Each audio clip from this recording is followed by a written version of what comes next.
벚꽃 야담 방문해주셔서 감사합니다. 구독, 좋아요, 알림 설정은 여러분의 사랑입니다. 야담 이야기 시작하겠습니다. 옛날 어느 마을에 평민으로 태어난 연분이가 살았습니다. 연분이는 어머니와 함께 저잣거리에서 국밥을 팔며 살고 있었답니다. 연분이의 집은 저잣거리를 끼고 있어 다행히도 집에서 국밥을 팔 수 있었던 거죠. 연분이는 커가면서 한 번도 보지 못한 아버지가 누구인지 늘 궁금하였답니다. 하지만 어머니가 말씀하지 않으시는 이유가 있을 것 같아 물어보지는 않았던 거죠. 그렇게 연분이가 17세가 되어 아버지의 존재에 대해 한 번은 물어보고 싶었습니다. 어느 날 밤에 어머니와 이불에 누워 물어보았답니다. 엄니, 아버지가 궁금하구먼. 이제 나도 컸으니까 말해주더라고. 어머니는 몸을 움츠리며 솔찬히 놀란 것 같았죠. 아비 없이도 잘 살고 있는디 갑자기 아비를 알아서 뭐하게? 속 시끄러워 그만 자더라고. 어머니는 돌아 누워 자는 척은 했지만 어깨가 흔들리는 것을 보니 울고 있었던 거죠. 연분이는 어머니의 슬픈 어깨를 보니 더 이상 물어볼 수가 없었답니다. 연분이는 시집갈 나이가 되어 어머니는 자신과 다르게 연분이의 서방은 연분이를 항상 아껴주며 같이 살 수 있는 사내와 짝지어주고 싶었습니다. 연분이는 어려서부터 영리하고 얼굴도 예쁘고 마음씨도 착하고 또한 귀티가 흐르니 사내들이 쉽게 다가오지 못했답니다. 그러다 보니 어머니는 국밥 먹으러 오는 총각들을 매일 유심히 보며 연분이의 짝을 직접 고르기로 마음먹었죠. 그리하여 국밥 먹는 사내들은 자신들도 모르는 사이 연분이의 서방 후보가 되어 있었습니다. 연분아, 저기 마루에서 먹는 저놈아는 어떤가? 덩치도 적당하고 잘 웃는 것을 보니 착한 것 같고 먹는 것도 개걸스럽게 먹는구먼. 걔는 저기 아랫마을에 은실이랑 사귀고 있구먼. 그려? 그럼 저기 저놈아는? 걔는 속 터지게 게을러. 그럼 저녁에 와서 먹는 순돌이는 어떠한가? 순돌이는 참 착하고 순진해서 딱 데리고 살기는 좋은디 시어머니 될 사람이 아니여. 첫째 며느리 쥐 잡듯이 잡는 건 몰라서 그래요. 아이고, 내가 이렇게 정신이 없어야 그 여편네도 시집살이로 고생 바가지로 해서 그런 걸 깜빡했네. 그렇게 두 모녀는 연분이의 신랑 찾는데 신이나 있었답니다. 그러던 어느 날 어머니는 1년에 한 번은 꼭 절에 혼자 가시는 날이 있었습니다. 그런 날이면 장사는 접고 연분이는 친구네 집에 가서 같이 자곤 했었죠. 하지만 친구들도 나이가 차서 시집을 가 같이 잘 친구가 없다 보니 혼자 집에서 보내게 되었답니다. 그날은 추적추적 비가 내렸는데 겨울이 다가온다고 알리는 듯 바람까지 차가웠습니다. 늦은 밤 방에 혼자 이불을 펴고 누워있는데 방이 추워서 잠을 이룰 수가 없었던 거죠. 그리하여 연분이는 아궁이에 불을 피우고 있을 때 밖에서 사내 소리가 났답니다. 누구 계시오? 연분이는 겁이 나서 부엌 문틈으로 보니 선비가 비를 맞고 서 있는 것이 아니겠어요. 연분이는 선비의 얼굴을 보니 나쁜 사람처럼 보이지 않아 부엌 문을 열고 나갔죠. 무슨 일이요? 남는 방이 있습니까? 비도 오고 밤이 늦어 더 이상 갈 수가 없다오. 남는 방은 없습니다요. 그럼 국밥 한 그릇이라도 먹을 수 없을까요?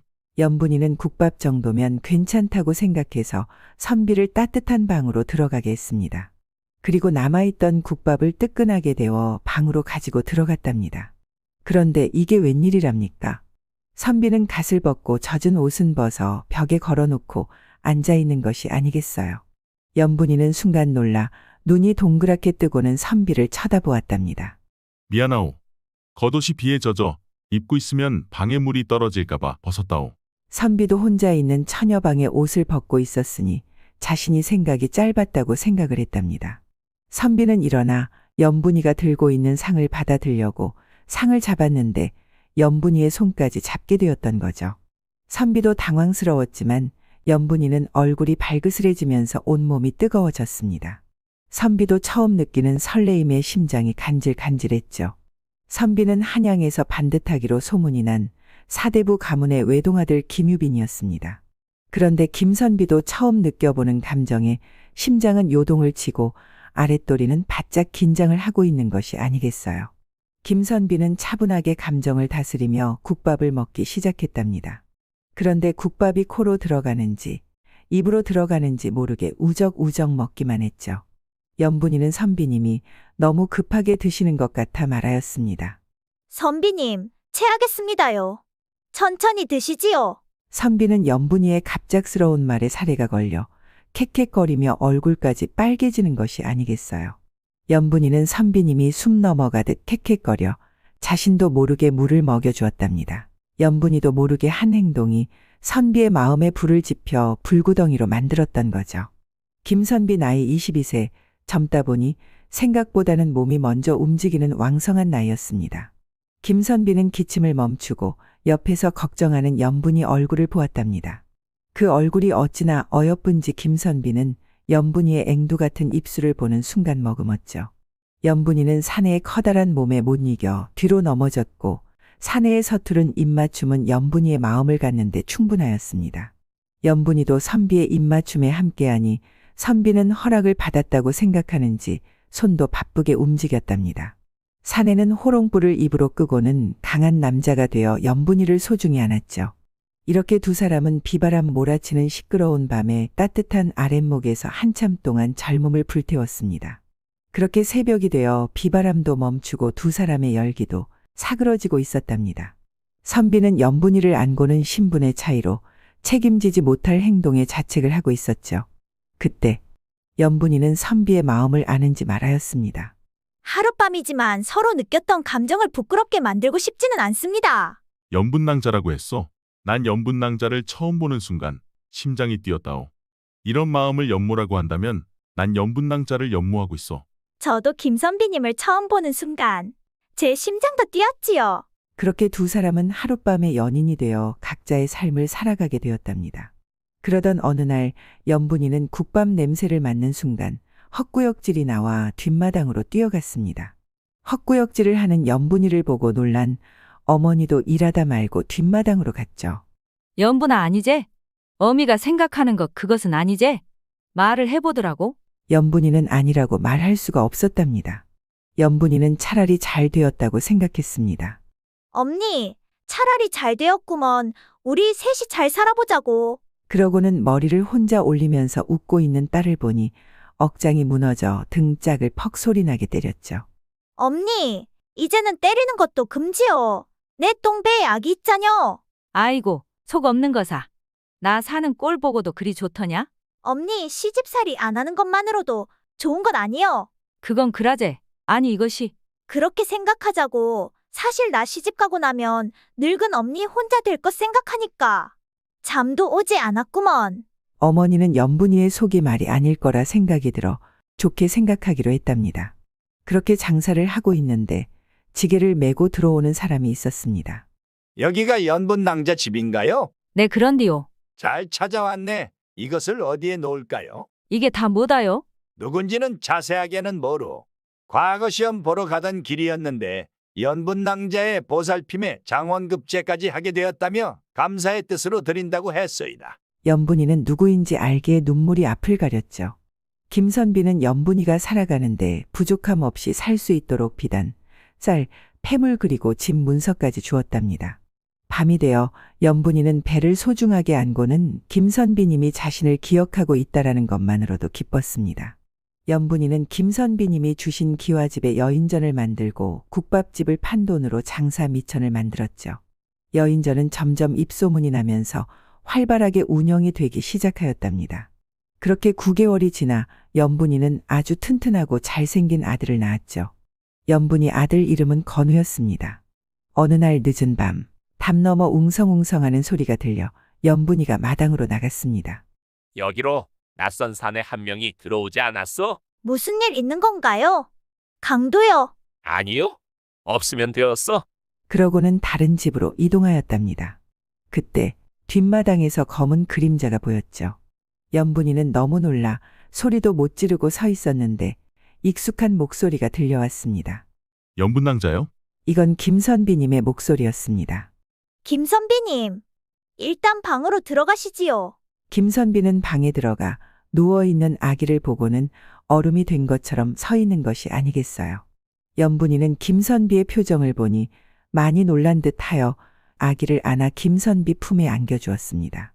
김선비는 갑작스럽게 안겨주니 받아 안았지만 100일도 안 되어 보이는 작은 아이는 처음이라 손이 바들바들 떨렸답니다. 김선비님, 아이 얼굴을 잘 보셔요. 누구를 닮은 듯 합니까? 김선비는 아이 얼굴을 보았지만 누구의 아이인지가 궁금한 것보다는 연분이가 혼인을 하였는지가 더 궁금하였던 거죠. 난 잘 모르겠어. 눈은 저를 닮았고요. 코와 입은 김선비님을 닮은 아들입니다. 정말이요? 이 아이가 내 아들이란 말이요.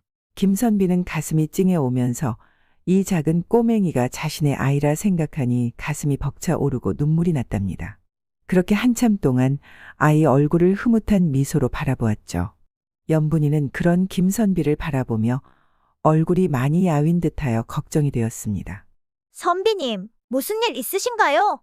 포졸들이 집에까지 왔습니다. 김선비는 아이를 이불 위에 눕히고 연분이를 안았답니다. 김선비는 연분이가 하룻밤의 여인으로 끝날 줄 알았는데 자신의 마음에는 온통 연분이로 가득 차 그 누구도 눈에 들어오지 않았죠. 연분이를 안고 있으니 이제 살 것 같습니다. 조만간 해결이 될 것입니다. 그러니 너무 걱정하지 마시오. 정말이에요? 네, 맞습니다. 그리고 이 물건 아주 중요한 것이니 잘 간직하고 계시오. 내가 찾으려 오리다. 그렇게 두 사람은 불을 끄고 그동안 못한 것까지 끌어모아 살벌하고 뜨거운 시간을 보내고 헤어졌답니다.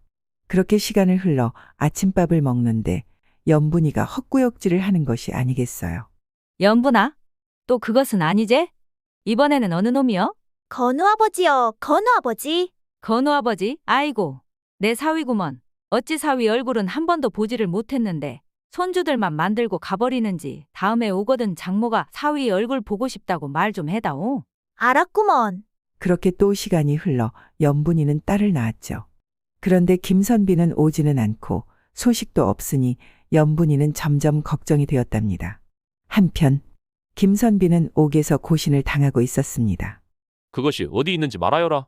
난 모르는 일이라 하지 않았소. 지독하구나. 며칠 동안 고신을 하는데도 말을 하지 않으니 말이다. 나도 답답하구려. 그것이 무엇이라는 말이요. 자네들도 나를 잘 알 테지. 말만 하면 내가 찾아줄 수도 있소이다. 헛소리는 아니겠지. 김선비를 아는 사람들은 김선비는 어떤 일이든 자신이 입 밖으로 꺼낸 말들을 아무리 어려운 일이라 하여도 해결을 하는 끈질긴 사람임을 알고 있었죠. 우선 자세하게 말해 주시오. 그래야 더 빠르게 찾을 수 있으니. 나도 정확하게는 모르겠소. 허나 뒤로 들리는 소문은 영모를 가담한 사람들이 서로 견제하기 위해 12명의 이름을 통해 새겼는데 그것이 없어졌다는 소문이 있소. 어떻게 생겼답니까? 아마 동그란 모양이 크기는 손바닥만 하다지. 혹시 여기 사또 이름도 있나 보지? 엄한 사람 잡아다가 고신을 하는 걸 보니. 말도 마시오. 요즘 얼굴이 사색이 되어 잡아야 하는 못된 놈들은 잡지 않고 엉뚱한 사람들만 잡아다가 고신을 하니 그런 걸 보면 이름이 있지 않을까 싶소. 일단 쓰러져 계시오. 그럼 내보내 주리다. 김선비는 바닥에 쓰러져 눈을 감고 있으니 사람들이 손수레에 실어 집으로 데리고 가주었습니다. 김선비는 증거품은 자신의 손에 있고 확실한 자백만 있으면 되겠다고 생각을 했던 거죠. 그 증거품은 며칠 동안 최대감을 미행하다 12명이 한자리에 만나는 날 챙긴 것을 보고는 소매치기 몇 명을 돈으로 사서 얻게 되었습니다. 늦은 밤, 김선비는 연분이와 아들이 보고 싶어 연분이가 있는 안방에 들어갔답니다. 아들 건우가 누워 자고 있는 모습을 보니 이제 제법 사람의 모습을 하고 있어 신기하기만 했죠. 그런데 연분이의 품에서 꼬물꼬물거리는 것이 보여 앉아 자세히 보니 젖먹이 아이였던 거죠. 연분이는 조용히 말하였습니다. 그때 생긴 딸입니다요. 김선비는 바쁜 와중에 틈틈이 씨를 뿌린 자신이 대견하였던 거죠. 연분아 고맙구나. 이제 거의 해결이 되어가고 있단다. 조금만 기다려다오. 내가 맡긴 물건은 어디 있느냐? 아까 건우가 가지고 놀았는데 어디에 있더라? 뭐요? 그것이 어떤 물건인 줄 알고? 내가 숨겨놓으면 보물찾기 하는 줄 알고 찾아내고 그리고 건우가 숨겨놓은 것. 제가 힘들게 찾은 것이 몇 번인지 몰라요. 여기가 제일 위험한 곳이었구려. 제일 안전한 줄 알았는데. 깊게 숨겨놓지는 않으니 바로 찾을 겁니다. 나도 이제 건우의 심리를 좀 파악하고 있으니까요. 그런데 이번에는 아무리 찾아도 나오지 않으니 김선비도 연분이도 난처해지기 시작을 하였답니다. 연분이는 건우를 깨워 물어보려고 아이를 들었는데 그것이 건우의 엉덩이에 깔려있지 뭡니까? 두 사람은 깊은 안도의 숨을 쉬고는 서로 바라보며 웃었습니다. 그리하여 김선비는 12명의 사람 중 제일 겁이 많은 사람을 골라 한 명씩 포섭하기로 했죠. 박대감 다 얘기 듣고 왔소이다. 영모에 가담한 사람 중에 박대감이 주동자라고 하더이다. 김선비는 12명 이름이 새겨져 있는 것을 보여주었답니다. 아니요. 내가 아니요. 영모에 가담하지 않으면 좌의정 최대감이 우리 집안 몰락시킨다고 하여 어쩔 수 없이 영모에 가담을 한 것이요. 정말이요. 최대감 혼자서 이 큰일을 계획하지 않았을 텐데. 함께 다니는 세 사람, 이대감, 박대감 그리고 최대감입니다요. 당신이 주동자로 밝혀진다면 거짓 자백과 함께 능지처참을 벗어나지 못할 것이요. 그럼요. 그럼요. 지금까지 나한테 얘기한 것을 여기에 작성하시오. 그리고 손도장도 나와 나눈 얘기는 누구하고도 얘기하지 말아야 할 것이요. 네, 알았습니다요. 그렇게 하여 김선비는 9명의 집을 찾아 자백을 받아내었는데 똑같이 3명을 주목하였던 거죠. 그 9명의 이름에는 사또 이름도 있었습니다. 그리고 9명은 협박 또는 높은 직위를 준다는 유혹으로 합세한 걸로 밝혀졌답니다.